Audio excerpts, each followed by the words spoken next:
Hi, everyone. Thank you for joining. My name is Kristin Snowden. I'm a marriage and family therapist in the state of California, certified life coach. But today, this is not supposed to take the place of therapy. It's just supposed to be a kind of psychoeducational lecture.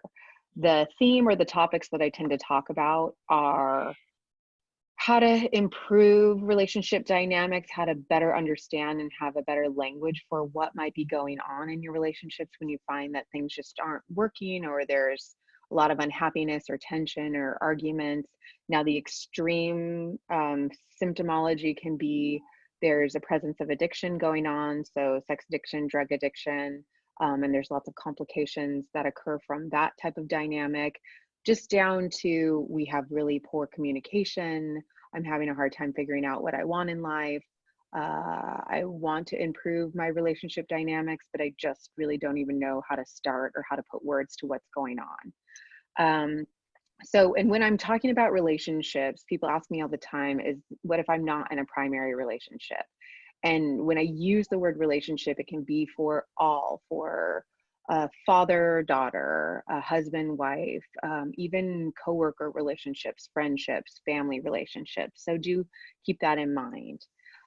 Today, we are going to be talking about the importance of reincorporating or cultivating creativity and play into your life.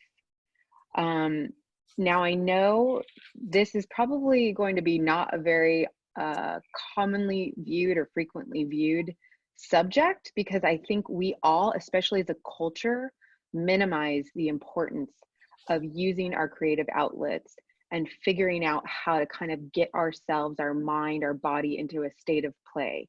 But I can tell you more and more research is showing that cultivating your creativity and a play environment are two huge pieces to self-care, to connectivity, to working out kind of your issues around vulnerability and shame, which is, subjects that I talk about all the time.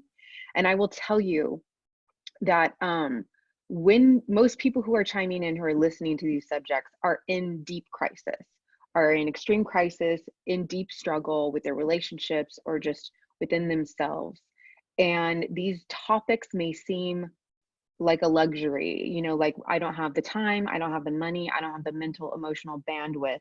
But I promise you that cultivating these two facets of your life, or three, let's just say, creativity, play, self-care, are paramount to the journey towards figuring out who you are, what brings you joy and passion, your boundaries. Like I said, understanding and kind of rumbling with your shame voices and your vulnerability issues, and help you figure out how you want to move forward in the relationship or outside the relationship. They're very important to healthy living, healthier relationship dynamics, and defining who you are, building shame resiliency, and then practicing joy in general. So one thing I really like to start when we talk about this discussion of creativity, play, etc., is to kind of go back to the origins. So think back to your family of origin, so when you were a child, and think about these various facets. How did your family have fun? Was there time and was there space for creative outlets, for fun? Did they engage in what we call like self-care? Did you as a child have the time and the space and the encouragement to have fun, to use creative outlets, to care for yourself? And when we're talking about that, that can be, when we hear creativity, I think we automatically think art of some kind, but it can be anything. It can be building things with Legos, music, playing instruments, listening to music, singing, acting, taking something that wasn't there and making it there, imaginative play, playing with animals. Those all are types and forms, designing things, reading, writing. All those things are various forms of creativity and play. Did you ever see your parents or your immediate loved ones around you make fun or creativity a priority? Were there any shaming experiences around when you did an art project and maybe a teacher or somebody made fun of you about it, or when you were engaging in playful creative activities and someone said, you know, there's no time for that, you need to get a job, or you need to be productive, or you need to do X, Y, and Z instead of that? Or even sometimes a friend of mine used this example that sometimes she'll be in a car and the kids will get really playful and engage, and then it'll get really loud and kind of boisterous, and so she'll kind of shut it down because it'll be too loud, too chaotic, and she'll stop the play because it's just too much like stimulation going on around. So think about that. And then another thing to think about is gender. Were there rules about what, because of your gender, what kind of creative outlets you could do, what kind of play you could do? And were there restrictions? So if someone, let's say if a girl really liked playing rough and tumble soccer or football or wrestling or something like that as her play and outlet, would there be shaming voices around that? Or conversely, if a male enjoyed dancing or something like that, would there be shaming voices around that? Because you can't talk about cultivating creativity and play without also talking about these topics of shame voices, of the voices that are basically telling you, don't do that, that makes you unlovable, undesirable, uncool, whatever it is, but people aren't going to want to hang out with you and love you and engage with you if you do these types of behaviors, or if you fail at these types of behaviors, or you're not good enough at these types of behaviors. So let's first talk about creativity. We are creative beings. I mean, I think those of you who kind of know in kind of anthropology, we're one of the only type of species that like makes tools, that designs things like that didn't exist before. I mean, just look around our entire modern society. We are creative beings. We take things that were not there and we make them. We create solutions. Unused creativity is not benign. This is kind of information that Brene Brown talks about. So she's just basically trying to say, if you aren't finding some kind of creative outlet to share these creative, artistic, design parts of you, it's not benign. It doesn't just sit there in it as a neutral energy inside of you. It kind of comes out in indirect, unhealthy ways. You know, it's kind of like if you have things to say and feelings and thoughts and they're not being processed, it's the same consequence. It's not just like, oh, I'm really angry, but I'm going to hold that inside and think nothing bad's going to come from it. Like bad things come from it. So how, like if you've not been in an environment where you've been encouraged to cultivate your creativity, or you've had a ton of shame voices that have basically said, oh, well, you're a really bad artist, you're a really bad singer, don't take up that instrument, don't learn that other language, it's just a waste of time, be productive.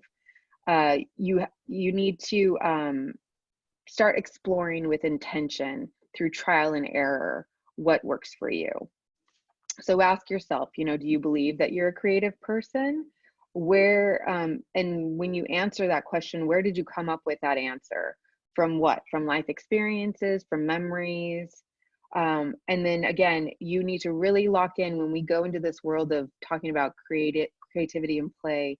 You are going to run into a ton of shame voices, cultural influences, and messages around engaging in these topics. So be intentional. What kind of creativity would you be interested in engaging? So again, it's just as much a part. Let's say you're in a relationship crisis right now. You're not sure how the relationship's going to be moving forward. Engaging or cultivating or figuring out these outlets of creativity and play, in my opinion, and what research is showing, is just as important as going to these therapy appointments and sorting through your thoughts and feelings. It just really helps hone in who you are, where your heart is, where your passions are, and kind of what general makeup makes up you. And to not figure those things out, or to kind of continue walking around this world with this like gaping hole in you. Well, let's talk about, I'm going to give you some kind of cues of ideas of what play and creativity can do, and what it can inhibit as well. So basically they find that kids, when they're young, they kind of happily show their art. They think it's great, but then slowly we grow up and we gain a fear of the opinions of others. So it really inhibits our environment and our willingness to kind of go outside the box. So we lose our freedom. Those who are more creative and more willing to engage in play often come from safer environments. So we're raised in an environment where they felt safe. And then there's this security from that safety, where they're willing to take risks. They're willing to fail in order to kind of try this. So again, that talks a lot about the family of origin stuff. So that's helpful to kind of go back there. Now let's switch over to cultivating play and rest. So letting go of exhaustion as a status symbol and productivity as a sign of self-worth and value. Again, those are kind of Brene Brown's words. And if you want to know more about these subjects, she talks about them in like The Power of Vulnerability, The Gifts of Imperfection, where she really dives into these topics. But again, most of you who are chiming into these YouTubes or these videos are in a state of crisis and pain and hurt.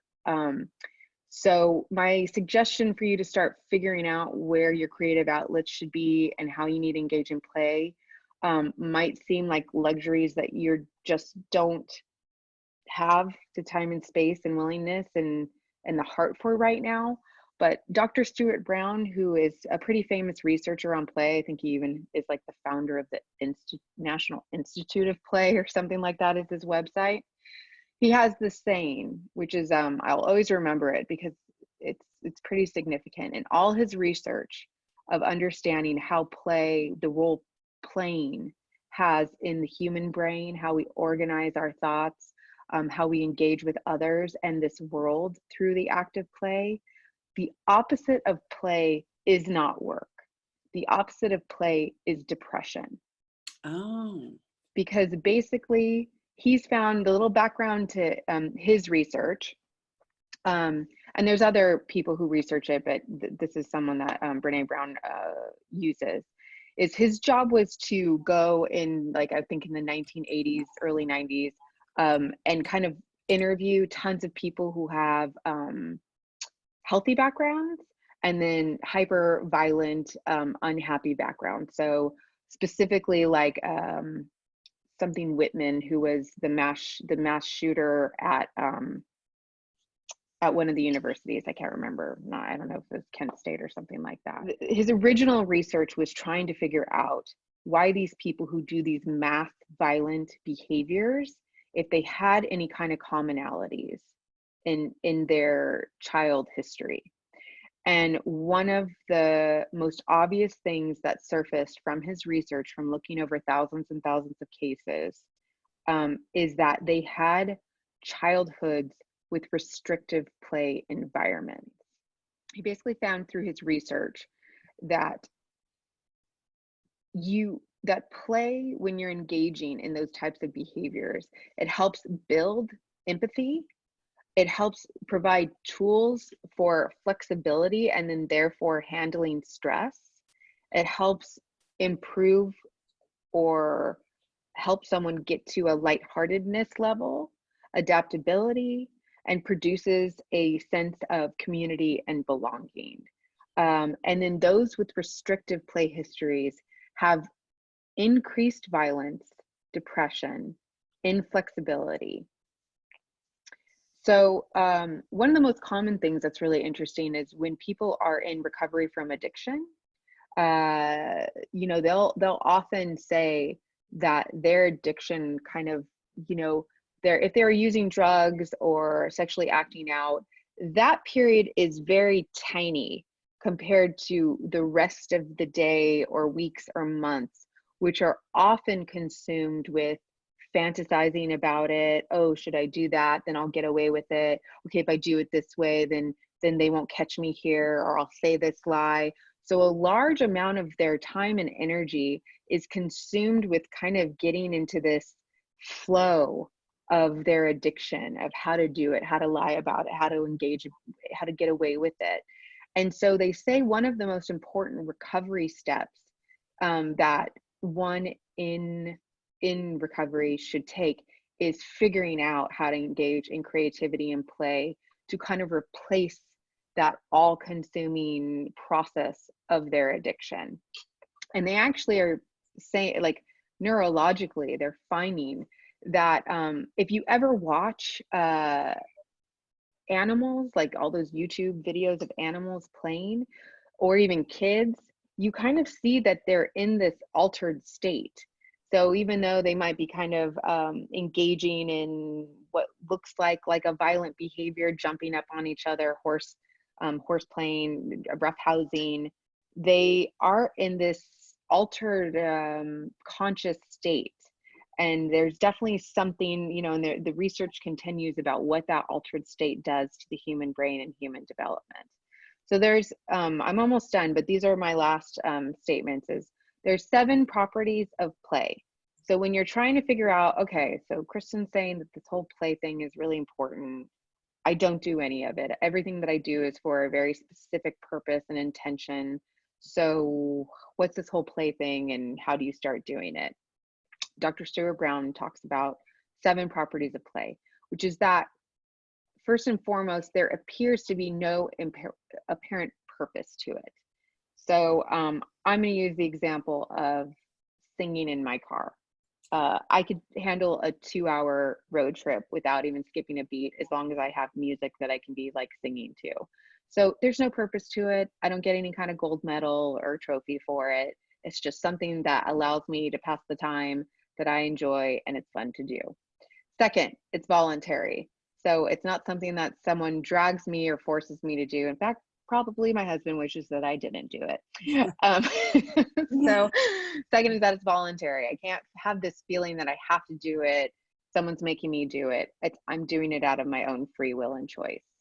3 is that there's an inherent attraction to it. So I like it. I want to do it. I'm intrigued by it. It's something that is, you know, fits into my passions and my interests. 4, there's a freedom from time.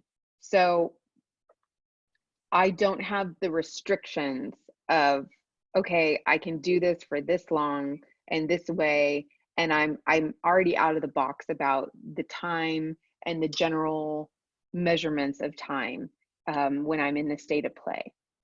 5, which is the most intriguing of all of the properties, in my opinion, is that when you're truly engaged in play and something you're really enjoying and kind of fit all the previous 4 requirements, right? A purposelessness to it, voluntary, I'm attracted and I want to do it, it's fun to do, I'm free of time. Your consciousness kind of goes into a different state. He calls it diminished consciousness of self. Other people will call it like, I get in the zone. So sometimes people will talk about that, like your basal ganglia, like when you're kind of doing something that you really enjoy and you're in that zone, your brain kind of shifts into like another state of consciousness. That's what he's kind of talking about. That it's a telltale sign that you're in a state of play when you've noticed that you could shift into that state of altered consciousness, so to speak. And then there's 2 other things, which is an improvisational component. That's his sciencey words. But really what that's just saying is, because I'm outside the realm of time measurements and I have this altered state and it's voluntary and I love it, but there's no purpose to it. It allows you this open space to have flexibility and flow and a willingness to change, right? So I have a 3-year-old who's in preschool, and he goes into the play area, and there's no rules. There's just a house with a kitchen and a couple kids and toys out there. And it's like, you watch them and they just start going in, okay, I'm the daddy, you're the mommy, and then we have the doggies, and now there's cars driving and there's sound effects, and then now we're going to play chase. And there's just this flow of going, you know, without rules being exchanged, where there's this improvisational component.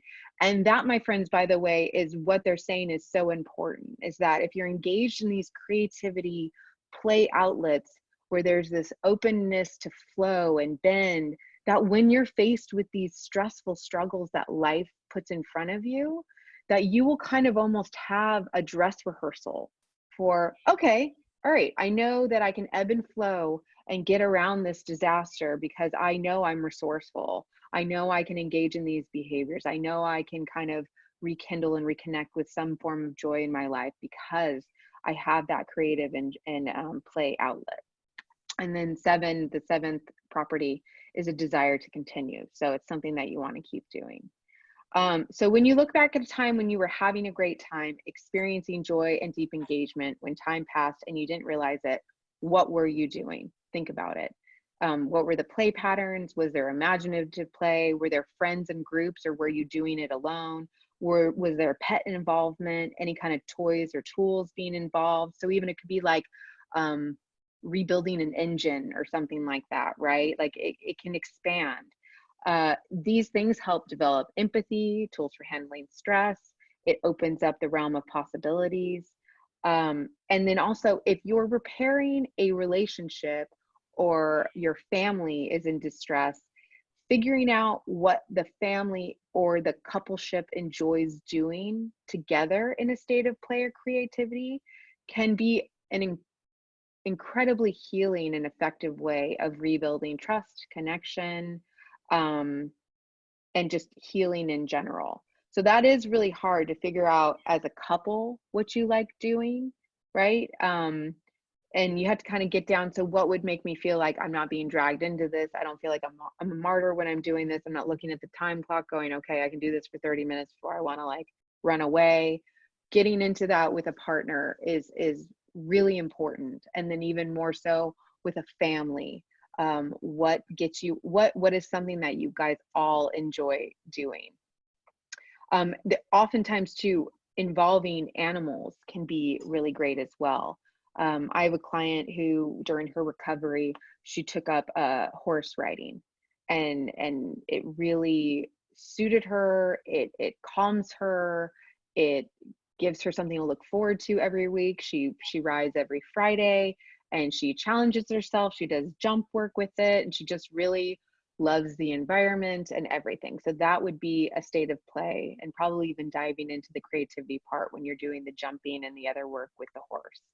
So that's about it. And hopefully I gave you a good foundation to start exploring these subjects that I don't think culturally we ever encourage. We don't send these messages saying that even once you become an adult and you start having to have a job and pay taxes, that creativity and play is still just as important as when you're a 3-year-old running around preschool ground. So I really hope that you take the time and energy to figure out how you can incorporate those two very important things into your life.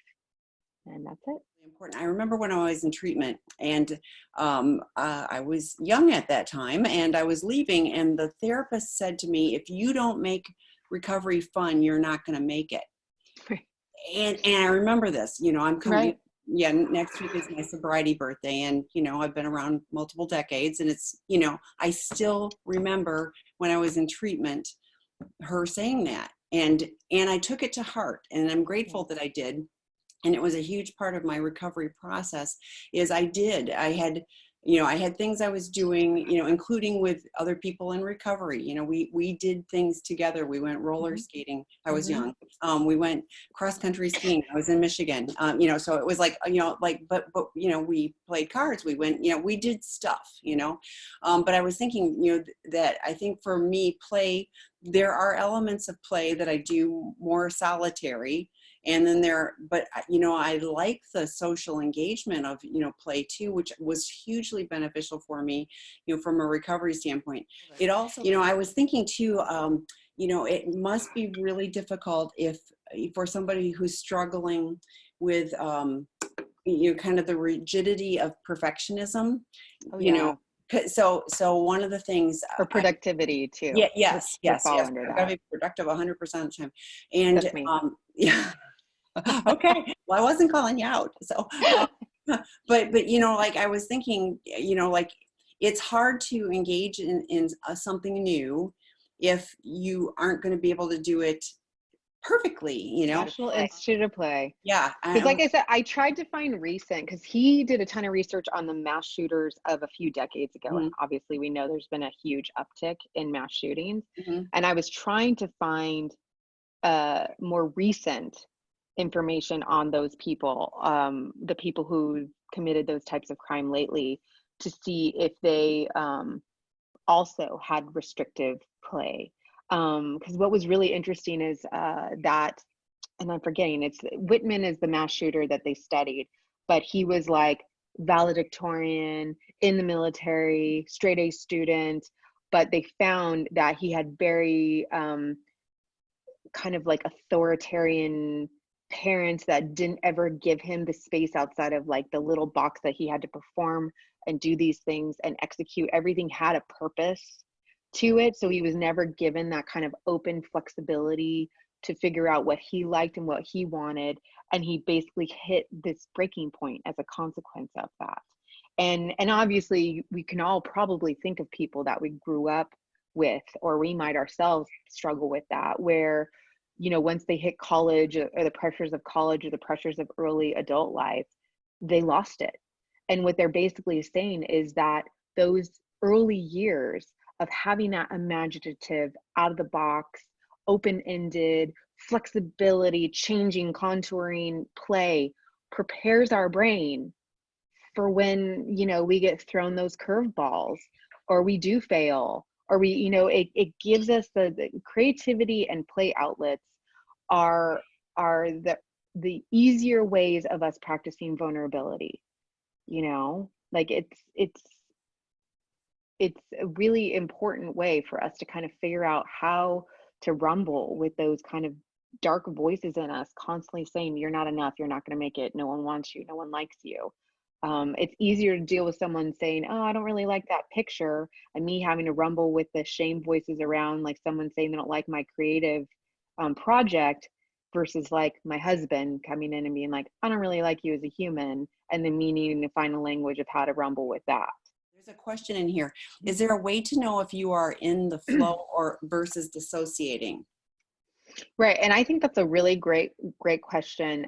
And so this is just my loose answer. You might be able to find more details, like kind of neurological science, like fMRIs, to kind of substantiate this.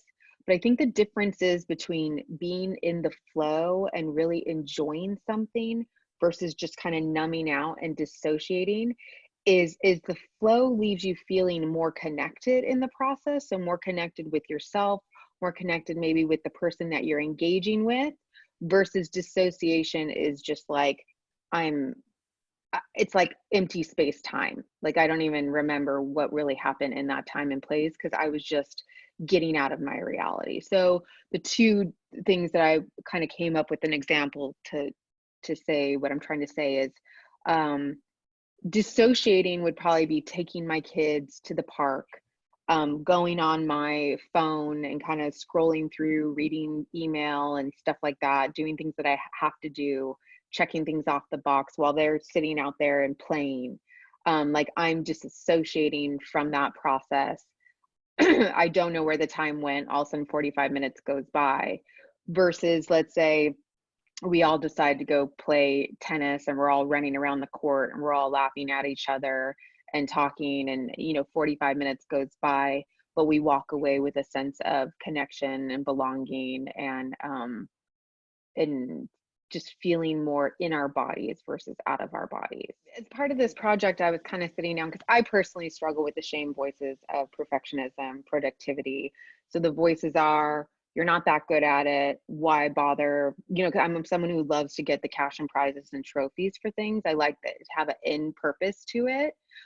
So open-endedness doesn't really make sense to me, but I know all the research says it's important. So I try to remember that. So I sat down and I was like, okay, let's reassess what are these things that kind of fit these 7 properties. And I do like writing about subject matter. So if it's not about I'm trying to meet a deadline, but I'm really just, it's a topic that I'm fascinated in, and I really love finding like my language for how I like describing this particular subject matter, and how I can think of a new way of looking at it and writing about it, that like I get in the flow for that. And when I think what excites me most is anytime I go to like a new city, I love just walking around the streets and just being in that new environment, But one of my favorite things to do is to get me to whatever highest point there is, whether it's a mountain or a hill or a skyscraper. And I just love high angle scenery. Like, I'll hike up there, I'll take an elevator up there, but just get me up high, because I'm at my best and I'm in my flow when I'm just sitting there looking at the world from up there down. So those are just a couple examples of things that I enjoy doing myself. For sure, pets and toys or tools definitely can help people when they're doing these type of creativity play outlets. But those 7 properties are really great to kind of take through and figure out what exactly fits in those. That is something that sounds really interesting to me. I think that is the title of his book, the Dr. Stuart Brown, is something about play and the organization of your brain. Like, they're just finding that it's absolutely imperative to the proper development. Just like feeling love and feeling safe and feeling secure informs the rest of your life, kind of that attachment theory approach.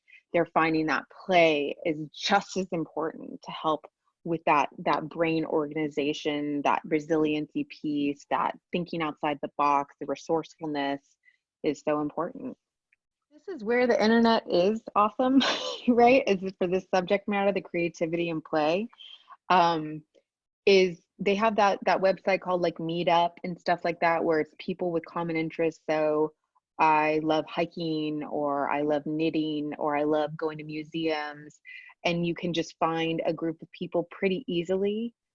Tennis groups, whatever your interest or your passion is.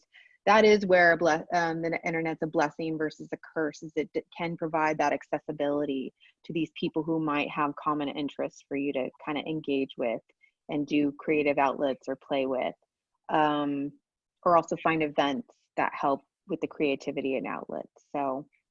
So you're right. And I'm going to take it one step further. I didn't know what I liked to do when I first got into recovery. Like, I didn't know. And so I had to really think about, like, I looked at stuff, and there wasn't the internet back then, but I really sound old. But there was, but I was like, what do I even think I might like doing, or what sounds interesting? And I had to start there, with things. And for any of us who are isolated or, single focused on, on addiction or whatever, it's like just going like, okay, I moved to Arizona. I didn't know I liked to hike, and I was in recovery then, but I was like, I'm going to try this. It's like my thing. Who knew? In Michigan, if you hike, it's on a flat path. There's mountains here. I love it, but I was willing to try it, and I've shared that with, other friends. But so we appreciate all of you being here. This recording, if you want to reflect back or share it with people, will be uploaded to the sexandrelationshiphealing.com site, and Kristin's site too. She posts them as well. So Kristin, have a lovely Thanksgiving with your family. And for those of you joining, we'll be on next week. Eddie Caparucci's group is next week, and Kristin will be back the second Wednesday of December. Yes. So yes. Great. Thank you. Thank you so much for joining. I'll see you next month. Bye-bye. Bye.